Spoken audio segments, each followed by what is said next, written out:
राजा, मेहंदी हाताला तुझ्या नावाची मी लावते रे राजा. घेऊन जाशील ना या राणीला तुझ्या संगतीन राजा.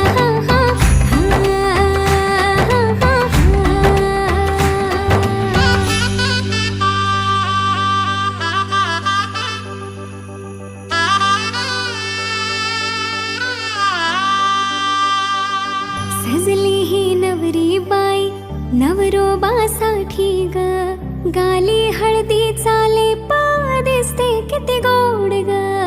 आई बाबांची लाडकी सासरला जाईल ग, सुखी राहा दिल्या घरी तो